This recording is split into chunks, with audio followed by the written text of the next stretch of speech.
Hello guys! Hello for sign Leo R. Sagittarius. Welcome dito sa aking channel. Kapalaran 888, welcome. Alamin natin kung anong messages, vibration, gabay, energy para sa lahat. Ito ay general reading, daily tarot reading. So, weekend reading to guys para sa inyong lahat. Kumuha tayo dito ng 2 cards. So, 5 of summer. Lumabas to sa hindi ko na maalala. Pwedeng earth signs or air signs. So, etong 5 of summer na to, sinasabi ng baraha sa'yo na kailangan mong magtiwala sa araw na ito na everything happens for a reason. Diba? For sign Leo R. Sagittarius. Alisin mo yung sarili mo from the negative emotions of others. So, for sign Leo R. Sagittarius, if ever man na nararamdaman mo yun may mga taong iniiwasan ka, may mga taong pinag-uusapan ka, and sinasabi ng baraha na instead na patulan mo sila, stay away from drama, stay away from negativity, remove yourself. Alisin mo yung sarili mo from the negative people, negative surroundings, negative emotions. Mag-focus ka sa kung ano yung kailangan mo sa buhay. Okay? The star, sinasabi ng barahang ito kasi number 8. Kailangan mong, kumbaga harapin yung hinaharap, yung future natin with hope and optimism. Kailangan mong harapin ang ating hinaharap, lalo na this year. Harapin mo yung 2024 ng positive and may pag-asa.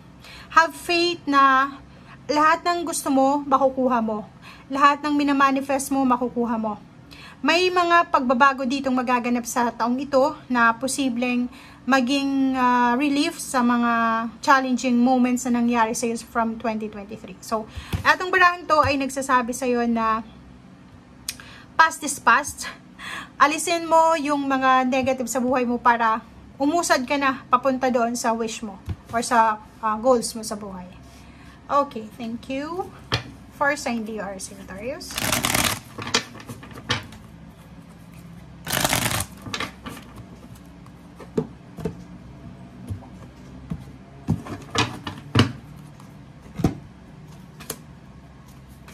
Okay, so meron ka ditong Magician and 9 of Swords. Ang Magician cards na to, nagsasabi sa'yo na yun nga, ito, everything happens for a reason. Diba? Walang problema sa'yo Nandyan yung may talent ka, magaling ka sa trabaho, focus ka sa ginagawa mo. Relationship din, walang kulang sa'yo kasi ginawa mo yung best mo, ginawa mo yung part mo. Ang 9 of Swords dito, meron lang ng konti. Posibleng sa araw na ito, makaramdam ka ng confusion. Medyo makakaramdam ka for sign ng regrets, worries, konting anxiety, konting panghihinayang, konting pag-aalala din. So, yun ang sinasabi ng baraha sa'yo dito. May iba sa inyo hindi makatulog kasi ang dami-dami yung iniisip Parang naglalakbay yung isip nyo. Yung iba sa inyo sa gabi, ang dami-dami yung iniisip kung ano ba yung gagawin ko, ano ba yung purpose nito, or ganito, ganyan. So, sinasabi ng baraha sa'yo, huwag kang magpakapagod sa pag-overthink kasi everything happens for a reason. Kung anong nangyayari sa'yo, may dahilan yan. Pwede ngayon, hindi mo pa nakikita kung ano yung dahilan, but malapit mo nang makita yan. Okay? And darating ang panahon, malalaman mo. Okay. So, Temperance, Page of Swords, and then the World card. Meron dito sa inyo, for sign Leo R. Sagittarius, na naghihintay kayo Pwedeng naghihintay kayo kung kailan darating yung swerte nyo. Naghihintay kayo makapagtapos ng pag-aaral, kung nag-aaral ka ba. Or pwedeng may anak ka, apo na nag-aaral. So, dito sinasabi ng barahan, naghihintay ka ng good news, naghihintay ka ng mga mangyayari sa'yo sa mga darating na araw, sa future. Diba? And, etong dalawang to, sinasabi ng baraha sa'yo na hindi ka dapat nag-aalala. Kailangan mo magkaroon ng temperance, kailangan mo magkaroon ng pasensya, maghintay, and habang naghihintay ka, enjoy mo yung journey mo, i-enjoy mo yung kung anong nangyayari sa'yo sa ngayon. Okay? Dito din sa 2 of Cups, Queen of Coins, may nakikita tayo ditong mag-asawa. Siguro mag-asawa sila, mag-boyfriend, girlfriend. Meron silang plano, may pinaplano sila sa araw na ito. It's either nagpaplano silang magtayo ng business, may pinaplano silang dalawa na mag-ipon ng pera, or may pinaplano silang isang event, isang activities, or pwedeng may pinaplano silang party para sa 2024, or kung ano man to na pinaplano nila na partnership. Ang iba sa inyo dito pwedeng dalawang tao to, it's either magkaibigan sila, magkakilala, na mag-iisip sila ng pagkakitaan together. So, comment down below if resonated ka. Okay, Ace of Swords.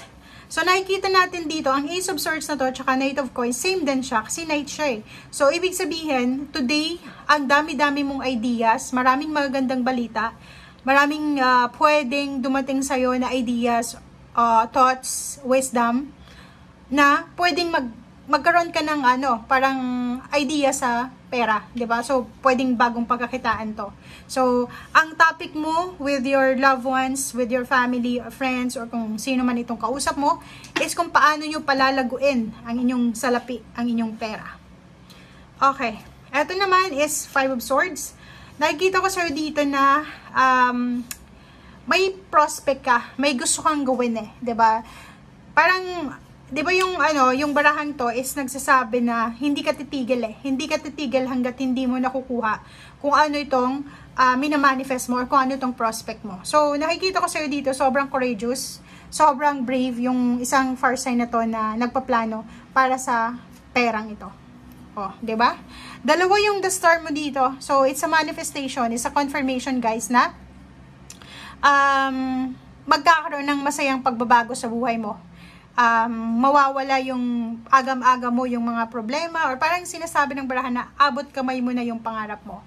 So, hindi ka dapat nag-aalala, hindi ka dapat nag-iisip ng mga negative kasi yung balanse sa pera, posibleng dumating na yan. Nakikita natin dito may mga iba sa inyo dyan na pinag-iisipan yung pagta-travel, paglilipat ng bahay, paglilipat ng trabaho, career change to eh. May mga iba sa inyo bibili ng sasakyan siguro, yung iba sa inyo nagpaplano ng travel or pwedeng pinaplano na yung bakasyon this year. Yung iba din sa inyo dito is parang may promosyon na mangyayari. Pero yung overall nakikita natin na may balak yung iba, lalo na yung walang trabaho dito, unemployed. May iba sa inyo na susubukan na mag-apply ng trabaho sa ibang bansa. Okay?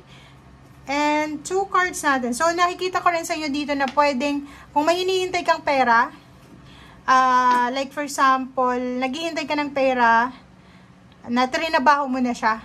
Sinasabi ng barahan na konting tiis pa, dahil parating na siya.